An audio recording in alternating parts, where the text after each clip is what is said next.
Welcome back to my YouTube channel. This is the Hamlet series. Today I'll be doing Act 1, Scene 2. Please watch the previous video before you watch this one, obviously. Before I do start, please like, subscribe, and comment as well. Also, turn on your notifications so when I do upload, you will be notified as well. Okay, so let's do this. Act 1, Scene 2. So the scene opens up with Claudius delivering a speech.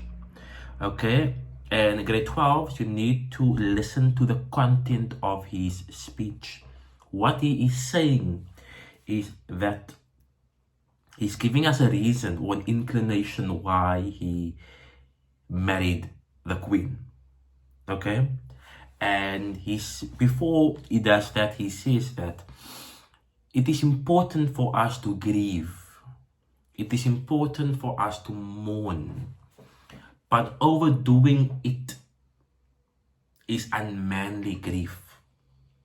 Okay, he's very explicit about this to Hamlet, where he says that it's important to mourn, it's important to grieve, but remember that your father lost a father, his father lost a father, and his father will also lose a father. In other words, it is part of human nature. It's important to grieve, but I think it's more important to move on as well. And he says to Hamlet, it is unmanly grief. Okay, so this is the first part where we see Claudius becoming, manipulative and vindictive and cunning. And these are words that you need to use in your essay or contextual, depending on what you're going to do. As part of the same speech, he goes on to say there's something more serious that we need to consider, and that is young Fortinbras. He is underestimating my power. He is under the impression that because King Hamlet is no longer here, we are disjointed, we are weak. And Claudius says that young Fortinbras is underestimating him. And therefore, he dispatched Voldemort and Cornelius, two messengers, to Norway to deliver a letter, to deliver a message, basically saying that we want ceasefire, we don't want to fight you. So if you think about this act, he is a coward, as many of you would agree.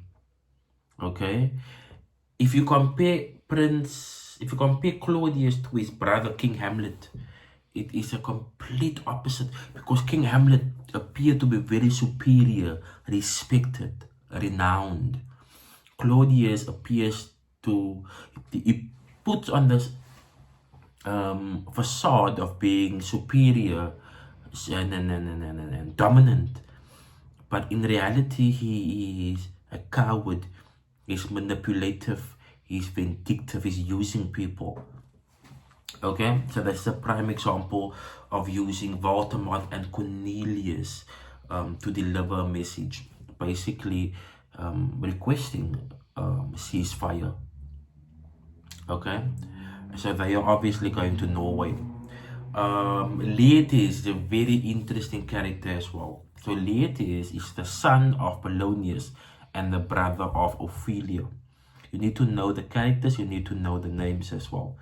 Okay, so Laertes is seeking permission to return back to France. So Laertes, Polonius' son, is studying music, and he only returned to Denmark for the king's coronation. So remember, the coronation is when you become king. According to Claudius, he married Gertrude, or he speaks as if they advised him to marry Gertrude, basically saying it's what you would have wanted. Okay, and we know that is not true. Another example of appearance versus reality and dramatic irony as well. What I find interesting is that Laertes is seeking permission from Claudius, and then no, Laertes is seeking permission from his father. His father is seeking permission from Claudius, and this is, indicating the hierarchy of power. So Claudius will be the king, and then you have his advisor Polonius, and then you have Laertes. So there's a hierarchy in place here. So Laertes will obviously need permission from both the king and his father to leave. They both agree. In fact, Polonius begged Claudius to grant him permission to return back to France to study music. Claudius, then proceeds to speak to the prince. What is interesting about the Prince Hamlet, is that he's wearing black, solemn black. And if the question could be, account for Hamlet's attire, or why do you think Hamlet is wearing black? Obviously, your answer must center around the idea of Hamlet being in a depressive, pensive, melancholic state given his father's death. So he's wearing black, he's in this pensive, melancholic, depressive state. And Claudius then says it's unmanly grief. Your father lost a father, his father lost a father, and that is nature, that is life, trying to be manipulative, trying to cover up his tracks as well. Interestingly, Gertrude reinforces Claudius's sentiment by asking, why is it that the clouds still hang on you? So why is it that you still, in this depressive state? And why are you wearing black? Take off the black clothes. Okay, and we can see that Prince Hamlet is becoming a bit disturbed and a bit upset about that as well. Gertrude also encouraged Hamlet to stay in Germany, to stay in Denmark, and not return to Germany. So, as you know, he studied at the Wittenberg University with Horatio, and his mother is begging him, as you will, to stay in Denmark. My question would be, why? Why is it that they want him to remain? Why is it that they want an eye on him? I'm curious. Okay, so in Act 1, Scene 2, we enter the first soliloquy where Hamlet, a soliloquy is basically when Hamlet is speaking to the audience when he's alone on stage. Okay, so he's alone on stage and he is somewhat addressing the audience, and he's basically saying the following. He is disgusted and he is in a sense of distress for obviously his father's death and his mother's quick marriage. Father's death, mother's quick marriage.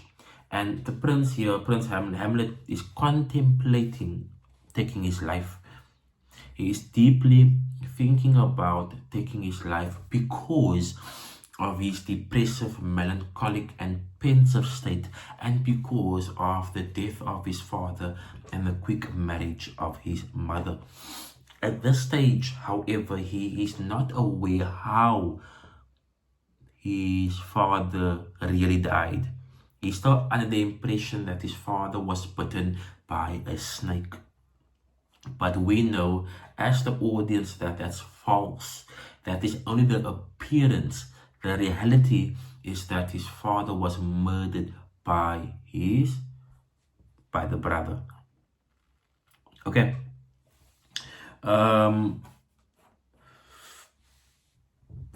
Interestingly, Horatio, Marcellus, and co., they inform the prince about the appearance of the ghost. In fact, Hamlet is being introspective. And he says, I still see my father.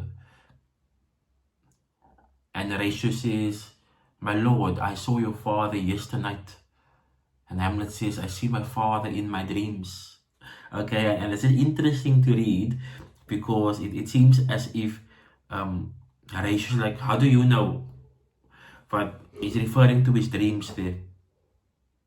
Okay, and then Horatio says, my lord, your father appeared at 12 o'clock twice. It did not utter a word. It looked very angry and it did not want to speak to us. And Prince Hamlet asked many questions about the appearance of the ghost, and then he said, tonight I will join you and hopefully it will appear again at 12 o'clock, and this time it will speak to me. What I find interesting about this is that he says, my father's spirit in arms, all is not well, I doubt some foul play. So what you need to know about Prince Hamlet, he is very strategic, he's very logical, he's a thinker. He's a thinker, he's a logical, he's very strategic. And he says, I doubt some foul play. My father's spirit up in arms. Something is not right here. There's something rotten in the state of Denmark. Okay? So, obviously what is going to happen now is that they are going to wait for the appearance of the ghost. But now, Hamlet, previously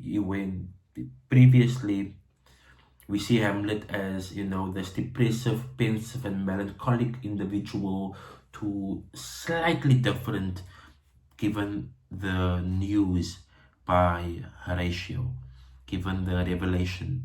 We see a shift in his demeanor and attitude. So I always say, when you do a drama, you must become the drama. Okay? You must become Hamlet. You must become Claudius. You must become these characters. And only when you become these characters, you are able to experience the intention and the motives as well. Okay? Please like, subscribe, and comment as well. Cheers.